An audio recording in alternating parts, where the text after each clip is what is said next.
বন্ধুরা দেখো 10 মিনিটের মতন কিন্তু আমি ঢাকা দিয়ে রেখেছিলাম। ঢাকনাটা তুলে দেখছি, দেখো কি সুন্দর হয়ে আছে। একদম সবকিছু দিয়ে ঢেকে রেখেছিলাম আর সুন্দর কিন্তু হয়ে গেছে। দেখো বেশি ঝোল নাই, গামাখা হবে।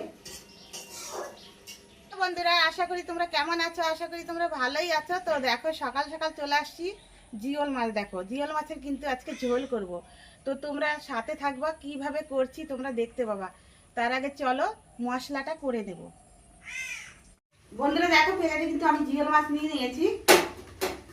তো দেখো কি সুন্দর কিন্তু পিসগুলো সাদা সাদা, একদম ডুমুর পাতা দিয়ে ডলে ডলে করেছি, ওই জন্য সাদা হয়েছে। তো দেখো যাই হোক, তো দেখো আমি পরিমাণ মতন নুন নিয়ে নিচ্ছি, গুঁড়ো দিয়ে দিচ্ছি, তারপরে মাখিয়ে নিচ্ছি।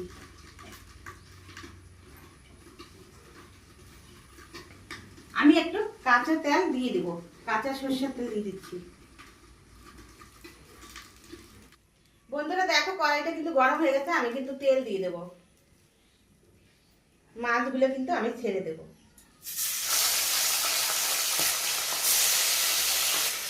দেখো বন্ধুরা মাছটাকে আমি ভালো করে উল্টে পাল্টে দেবো। বন্ধুরা কি সুন্দর করে কিন্তু লাল লাল করে ভেজে নিচ্ছি মাছটাকে। দেখো দেখো দেখো বন্ধুরা ভালো করে নেড়ে চেড়ে দিলাম। এখন আমি দিয়ে দেব পরিমাণ মতন নুন, দিয়ে দিচ্ছি পরিমাণ মতন হলুদের গুঁড়ো দিয়ে দিলাম। আর দেখো আদা বাটা, জিরা বাটা, রসুন বাটা একসঙ্গে রেখেছি, দিয়ে দিলাম। আমি ভালো করে নেড়ে চেড়ে দেবো। দেখো বন্ধুরা আমি জল দিয়ে দেবো, পরিমাণ মতন জল দিয়ে দেবো, যতটা লাগবে অতটা দিয়ে দেবো।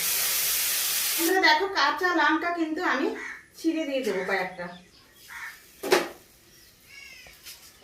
কাশ্মীর লঙ্কার গুঁড়ো একটু কালার হওয়ার জন্য দিয়ে দেবো, অল্প দিয়ে দেবো।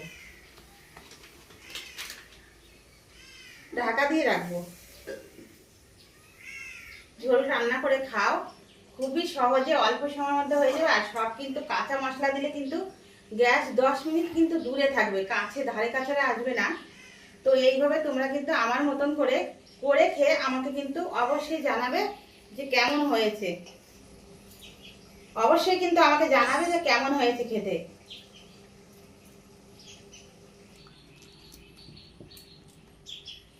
বন্ধুরা দেখো জিওল মাছের ঝোল করলাম, কষা কষা, কিন্তু বেশি ঝোল রাখিনি, বেশিও কিন্তু শুকনা করিনি।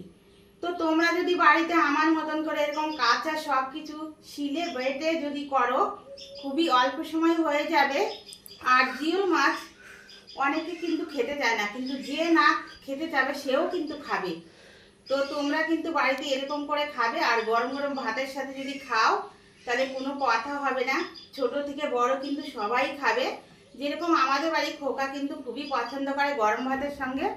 তো দেখো এরকম করে যদি রান্না করো, তো চালটা কিন্তু একটু বেশি নেবে, ভুলবে না কিন্তু কম নিতে, কেননা 1 মুঠ চাল কিন্তু বেশি লাগবেই কিন্তু।